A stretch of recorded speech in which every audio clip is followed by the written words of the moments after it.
Siapa yang mencari dia akan menemukan. Siapa yang menunggu kelak dia akan ditunggu.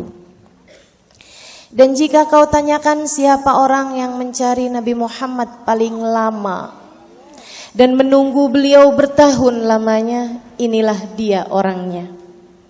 Namanya Salman. Lahir di Persia, di Isfahan, sebuah desa yang semua warganya menyembah api. Dari keluarga taat beragama yang bahkan api sesembahan tak pernah padam ratusan tahun ada di dalam rumah mereka. Sebab ayahnya adalah seorang kepala suku.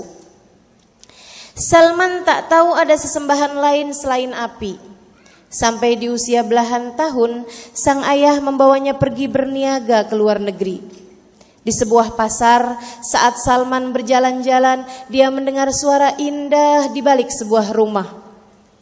Allah hai, Allah hai, Allah Allah Allah hai, Allah hai, Allah hai, Allah Allah Allah hai. Kurang lebih seperti itu yang didengarnya. Salman masuk ke dalam rumah tersebut. Dilihatnya sekelompok orang tengah membaca doa bersama. Sesudah mereka selesai, Salman pun bertanya, "Apa yang sedang kalian lakukan?"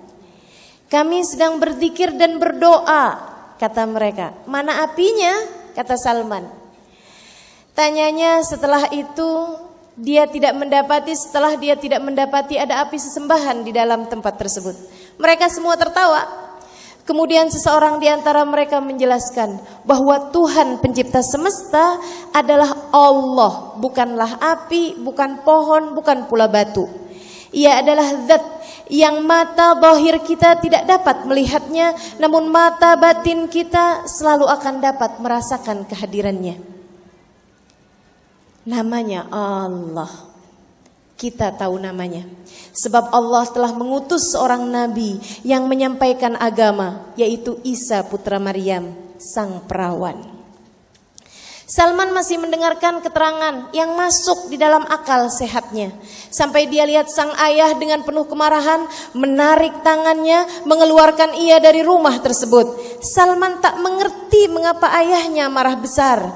Bahkan sampai tak diizinkannya keluar rumah sesudah hari itu. Rupa-rupanya sang ayah khawatir jika Salman keluar dari penyembahan api, apa yang akan dia sampaikan kepada umatnya nanti. Maka meski Salman tahu bahwa agama ayahnya bukanlah agama yang benar, Salman tetap berusaha untuk menenangkan keadaan. Dia berpura-pura tetap menyembah api sambil menabung dan menyisihkan uang setiap hari untuk bekal dia kabur dari rumah suatu hari nanti. Kebenaran harus dicari. Jika tak kau dapati di dalam rumahmu kebenaran itu sendiri, kau harus keluar untuk mencarinya. Hidup hanya sekali, jangan mau berisi kebatilan dan kesalahan. Begitu ucap Salman kepada dirinya setiap kali. Beberapa bulan kemudian, Salman kabur dari rumah dengan membawa beberapa helai baju dan uang yang selama ini ditabungnya. Ia menuju negeri beragama Nasrani, tempat ayahnya dulu berniaga. Sesampainya di sana, dia bertanya kepada orang di sana siapa pemuka agama yang bisa dia belajar dan berkhidmah melayaninya. Mereka pun menyebutkan nama seseorang. Salmah pun pergi menujunya. Salman tinggal bersamanya bertahun lamanya sampai pendeta tersebut meninggal. Warga negeri tersebut berduka. Mereka datang menyatakan kesedihan atas kematian ulama yang sangat mereka kagumi dan sayangi itu. Namun Salman malah justru berkata, "Ketahuilah, pendeta kalian bukanlah orang baik." Mereka marah atas tuduhan tersebut. Salman mengajak mereka ke sebuah ruangan bawah tanah. Di dalamnya tersimpan botol-botol minuman mahal yang biasa dia gunakan untuk mabuk, juga simpanan harta yang banyak yang selama ini orang tersebut meminta kepada warganya untuk menyumbang, untuk berderma. Ternyata ia hanya menumpuk simpanan tersebut, tidak berikannya kepada yang berhak. Mereka sangat kecewa dan tak menyangka bahwa selama ini mereka telah ditipu oleh seorang pendeta. Salman bertanya kepada mereka, gerangan siapa ulama yang tersisa di dalam agama Nasrani untuk dia mengabdi kepadanya. Mereka pun menyebutkan nama seseorang yang tinggal di negeri yang sangat jauh dan membekali Salman dengan uang yang cukup untuk berangkat ke sana sebagai tebusan atas rasa bersalah Salman karena telah mengabdi kepada orang yang salah. Berangkatlah Salman ke negeri yang jauh di Romawi, mengikuti sebuah kafilah dagang. Tidak sulit baginya menemukan sang pendeta. Dia adalah pendeta terkemuka. Sang pendeta menerima Salman dengan penuh sukacita. Kali ini Salman tidak salah. Pendeta itu adalah seorang ahli ibadah, selalu berzikir dan memberi berkat kepada siapapun yang datang padanya. Salman bahagia. Tahun-tahun berlalu hingga pendeta tua itu kini telah berbaring tak berdaya menunggu ajal tiba. Salman berduka di sampingnya. Pendeta tersebut menggenggam tangan Salman yang selama ini telah melayaninya seperti pelayanan seorang anak kepada ayahnya. Ia berkata, "Salman anakku, aku rasa kematian akan segera menghampiriku. Apabila aku mati nanti, pergilah bertemu dengan Fulan bin Fulan di negeri Fulan. Sampaikan salamku padanya, berkhidmahlah kamu kepadanya. Dia adalah ulama Nasrani yang tersisa di zaman sekarang ini." Beberapa hari kemudian pendeta tersebut wafat. Tak lama berselang Salman pun berangkat pergi menempuh perjalanan berhari-hari, mengikuti kafilah dagang hingga sampai di negeri yang disebutkan sang pendeta. Salman kembali melayani sang pendeta hingga pendeta ketiga ini pun wafat juga. Berganti ke pendeta yang keempat sesuai dengan wasiat sang pendeta yang ketiga, hingga sang pendeta itu pun berbaring sakit menjemput ajal. Salman menggenggam tangan laki-laki tersebut yang berkata, "Wahai Salman, jika aku meninggal dunia nanti, tak ada lagi pendeta yang ku kenal yang dapat kau ikuti. Tak ada lagi ulama agama ini yang setia menjalankan ajaran Al-Masih. Namun jangan sedih Salman, sebab masa ini adalah masa terutusnya Nabi akhiruz zaman. Kau bisa ikut dengannya. Dia terutus di negeri yang sangat jauh sekali, yaitu sebuah negeri yang ditumbuhi pohon-pohon kurma. Pergilah ke sana. Apabila Nabi itu telah tiba, sampaikan salamku padanya. Dan ingatlah dariku 3 pertandanya. Yang pertama, Nabi tersebut tidak makan dari harta sedekah. Yang kedua, Nabi tersebut mau makan dari harta hadiah. Dan yang ketiga, di tengkuk belakangnya terdapat lingkaran khatamun nubuwah, tanda kenabian, semacam stempel yang dicap oleh Allah Subhanahu wa taala di belakang pundaknya." Sang pendeta pun wafat. Berangkatlah Salman yang kala itu sudah tak lagi muda menuju jazirah Arab. Berminggu-minggu ia selusuri perjalanan dari kafilah dagang menuju kafilah dagang yang lain. Uangnya sudah tak lagi tersisa, namun negeri dengan pohon kurma belum juga ia dapati. Sebuah kafilah dagang akan bergerak menuju Yathrib. Akan tetapi Salman sudah tidak lagi memiliki uang tersisa. Salman bertanya kemudian kepada seseorang di dalam kafilah tersebut, "Adakah Yathrib memiliki pohon kurma?" Mereka mengatakan, "Tentu saja, di sana tak ada pohon lain selain kurma." Salman pun kemudian berkata, "Bawa aku ke sana. Sesampainya di sana juallah aku sehingga kalian mendapatkan uang tersebut sebagai bayaran atas kalian memberangkatkan aku ke sana." Salman rela menjual dirinya demi berjumpa dengan sang Nabi kita. Berhari-hari Salman mengarungi gurun, membelah lembah dan mendaki bukit, hingga ketika dilihatnya pohon kurma berjajar di kejauhan, ia bersorak bahagia. Perjumpaan dengan sang Nabi dirasa sudah di depan mata. Meski untuk itu Salman harus dijual sebagai budak. Dan kali ini ketika tiba di pasar Yathrib, nasib baik tidak sedang berpihak kepadanya. Salman terjual kepada seorang Yahudi berhati keji. Hari-hari penuh ibadah dan zikir berakhir sudah. Kini berganti dengan pekerjaan menjaga pohon kurma tanpa henti. Salman diperlakukan bak mesin oleh sang majikan. Menanam, menyiram, membungkus pohon kurma hingga menanennya adalah pekerjaan berat yang tidak pernah Salman sangka akan dialami dalam hidupnya. Setiap kali ia menyerah dan berputus asa, bayang-bayang tentang akan datangnya Nabi akhiruz zaman menghiburnya, membangkitkan semangatnya untuk menanti perjumpaan yang indah. Setiap kali Salman berputus asa, ia hibur dirinya. Tunggulah, tunggulah. Sepertinya Nabi itu akan segera datang. Tunggulah, tunggulah. Namun Nabi yang ditunggunya tak juga tiba. Dia bahkan tak mendengar berita apapun di dalam kebun kurmanya itu. Puluhan sabit berganti purnama hingga dirasakan badannya semakin merentak dan kini ia berusia hampir 60 tahun kala itu. Duhai, adakah waktu tersisa mempertemukanku denganmu ya Rasulullah? Duhai, adakah ada kesempatan mata ini menatap indah wajahmu, wahai Nabi akhiruz zaman? Hingga segala penantianku menjadi bermakna, ataukah hingga renta usia dan segalanya menjadi sia-sia? Dalam gundah gelisah, Salman hanya menengadahkan tangan, berdoa, meminta kepada Allah agar penantiannya berujung jumpa. Saudariku sekalian, jangan pernah remehkan doa, sebab bisikmu di dalamnya menggerakkan sang pemilik segala untuk mengabulkannya. Iya, doa Salman pada akhirnya didengar oleh Allah juga. Siang itu, saat Salman sedang berada di atas pohon kurma dengan sang majikan yang mengawasi di bawahnya, datang anak majikannya dengan tergesa. Ia berkata dengan suara lantang, "Ayah, ayah, ya abadi, ayah, ayah, aku dengar Nabi yang ditunggu orang-orang Islam telah tiba."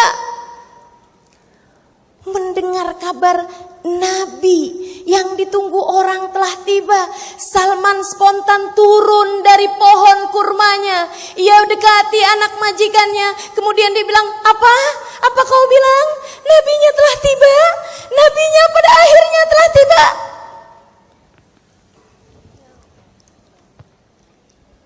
Anak itu pun segera disuruh keluar oleh ayahnya agar tidak mengganggu pekerjaan sang budak.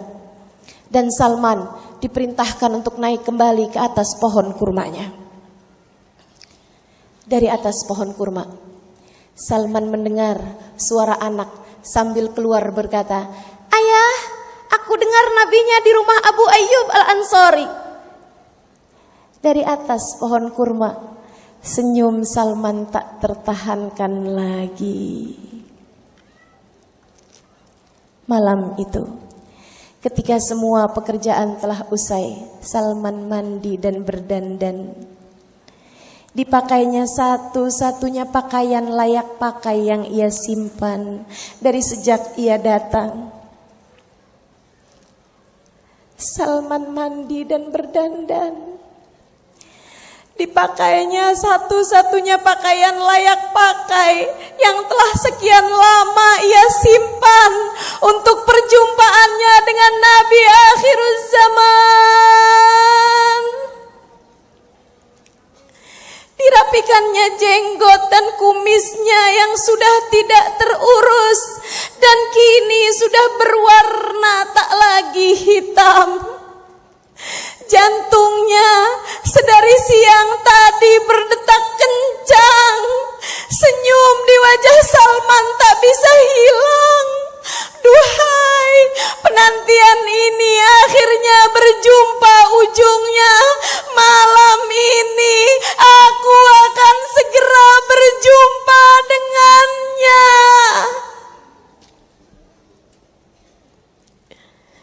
Ribuan purnama pada akhirnya berakhir sudah. awan-awan kelabu segera akan berganti dengan pelangi berwarna-warni. Salman malam hari itu harus memastikan satu dari 3 pertanda yang ia dengar dari sang pendeta.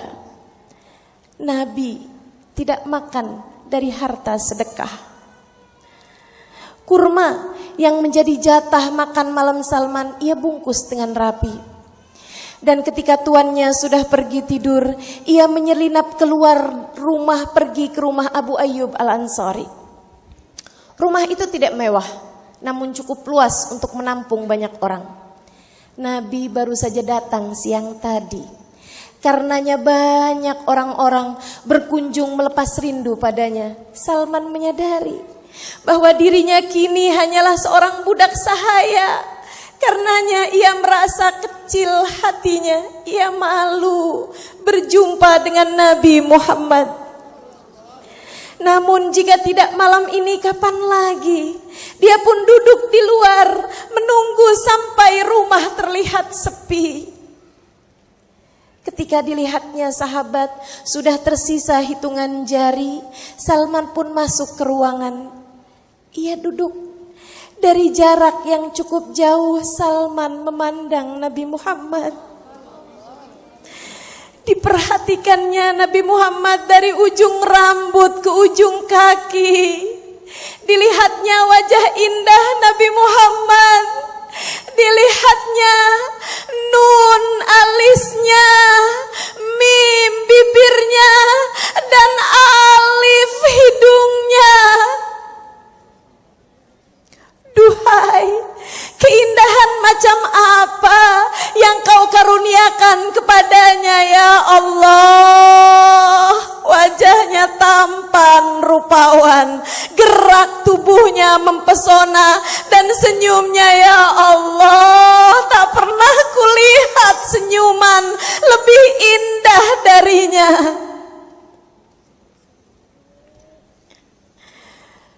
Hati Salman berbisik, meski tanpa ku cari pertanda, mudah sekali hati ini untuk percaya bahwa dia adalah seorang utusan Allah. Salman terus saja menatap seseorang yang ditunggunya berpuluh tahun itu, dinantinya berpuluh purnama itu. Nabi masih sedang berbincang dengan seseorang. Ketika Salman melihat Nabi sudah tidak lagi berbicara dengan siapapun, ia pun maju. Kemudian dengan cepat-cepat Salman berkata, "Ya Rasulullah, ini adalah kurma sedekahku untukmu." Ujarnya dengan cepat, dan tanpa menunggu jawaban, Salman segera berlalu. Ia terlihat pergi dari ruangan itu, akan tetapi sebenarnya tidak. Dari balik tembok ia mengintip. Dari balik tembok ia melihat gerangan adakah Nabi akhir zaman akan makan dari sedekah. Sebab disampaikan bahwa Nabi itu tak akan pernah makan dari sedekah orang. Dilihatnya, Nabi memanggil sahabat-sahabatnya. Dan beliau meminta mereka untuk makan kurma itu, sementara beliau tidak sama sekali menyentuhnya. Dari balik dinding, Salman kembali tersenyum puas. Satu pertanda telah benar adanya. Ia pun pulang ke rumah majikannya. Esoknya Salman bekerja dengan penuh semangat. Jatah makan siang berupa buah-buah kurma hanya ia makan sebagiannya, dipilihnya. Kurma-kurma yang terbaik disisihkannya sebagai hadiah untuk sang Nabi. Malam itu, sesudah sang majikan tidur, Salman kembali menuju Abu Ayyub Al-Ansari. Ini adalah kurma hadiah untukmu ya Rasulullah. Ucapnya dengan malu-malu. Hadiah untukmu ya Rasulullah. Nabi tersenyum, kemudian berkata padanya, "Jazakallah khair, jazakallah khair." Terima kasih, semoga Allah membalas kebaikanmu, kata Nabi. Salman kembali menuju ke dinding yang kemarin. Dari sana ia melihat Nabi memanggil sahabat-sahabatnya. Mengapa ia memanggil mereka? Bisik Salman dalam hati. Bukankah pertanda kedua adalah dia makan dari hadiah? Dada Salman bergemuruh dengan pertanyaan dan dia menunggu jawabannya dengan tak sabar. Dilihatnya beberapa sahabat Nabi berdatangan. Nabi mempersilahkan mereka makan dari kurma hadiah itu. Lantas beliau sendiri mengambil 1-2 kurma darinya, ikut makan dari hadiah tersebut. Senyum Salman kembali mengembang. Lantas ia pun pulang dengan bahagia. Pertanda kedua benar sudah, ia mau makan dari hadiah. Malam berikutnya, Salman datang kembali ke rumah Abu Ayyub untuk memastikan tanda ketiga. Ada khatamun nubuwah, tanda kenabian berupa lingkaran kecil seperti hasil stempel melekat di antara dua bahu Rasulullah, tepat di bawah leher belakang beliau sallallahu alaihi wasallam. Salman masuk ke rumah Abu Ayyub, duduk di tempat duduknya yang biasa. Dilihatnya Rasulullah tengah berbincang dengan seseorang. Salman berdiri mencari posisi yang membuatnya dapat melihat arah belakang Nabi Muhammad. Namun meski kini Rasul membelakanginya, khatamun nubuwah tetap tidak terlihat karena tertutup baju Nabi Muhammad. Salman terus mencari cara agar dapat melihat khatamun nubuwah tersebut, namun ia tak berhasil juga. Akhirnya ia pun memilih untuk duduk di tempat semula, menunggu entah apa yang terjadi. Saat itulah tiba-tiba Nabi kemudian berdiri. Seolah mengetahui apa yang diinginkan Salman, Nabi bangun dari tempat duduknya menuju ke arah Salman. Nabi terus mendekati Salman. Salman tegang, Salman gugup. Dan ketika jarak Nabi Muhammad sudah hanya tersisa beberapa kaki saja, ketika jarak Nabi Muhammad dengan Salman sudah sangat dekat, Nabi kemudian berbalik arah sehingga ia berada tepat di hadapan Salman. Pada saat itulah ketika Salman tepat melihat ke arah leher belakang Nabi, Nabi kemudian menarik bajunya hingga terlihat jelas khatamun nubuwah di bawah leher Nabi kita Muhammad sallallahu alaihi wasallam. Salman tak sadarkan diri. Ia spontan berdiri. Salman dengan gerak refleksnya, ia tak sadar lagi apa yang terjadi.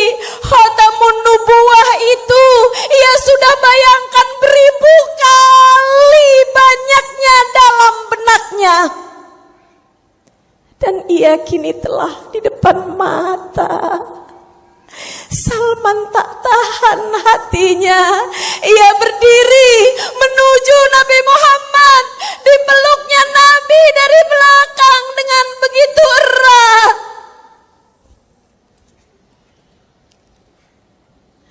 Salman memeluk Nabi Muhammad sallallahu alaihi wasallam. Tangisnya tumpah ruah dalam pelukan Nabi. Duhai yang kutunggu sekian lama, berpuluh tahun lamanya, Allah izinkan untukku yang hina ini untuk bersua. Wahai Nabi akhir zaman, wahai Nabi akhir zaman.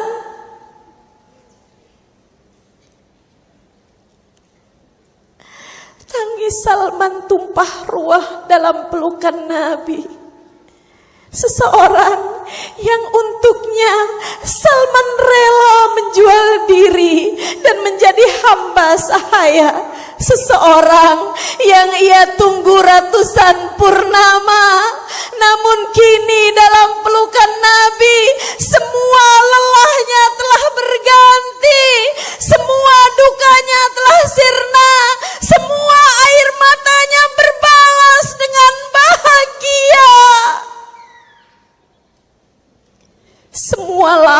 dan semua purnama terbayar sudah.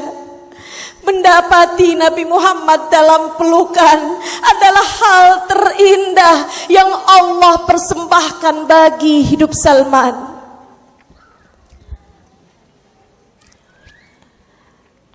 Setelah tangis Salman reda, Nabi memintanya bercerita tentang kisah hidupnya. Malam itu adalah batas akhir sebuah warna kelabu bagi langit hidup Salman. Esok hari, pagi akan menyingsing terang dalam lembaran barunya. Keesokan harinya Nabi Muhammad membeli Salman dari bajikan Yahudinya dengan harga yang sangat mahal. Lalu beliau membebaskannya. Salman kini meraih surganya. Ia kini belajar dari manusia teragung meski usianya tak lagi muda. Nabi memberi kabar bahwa usianya masih akan panjang. Salman wafat pada usia 120 tahun. Nabi menyayanginya lebih daripada siapapun. Ketika sahabat Ansor dan Muhajirin berdebat, apakah Salman termasuk Muhajirin karena ia hijrah dari Persia, ataukah termasuk Ansor sebab ketika Nabi datang dia sudah ada di Yathrib. Nabi yang mendengar itu berkata, Salman minna ahlal bait. Salman minna ahlal bait.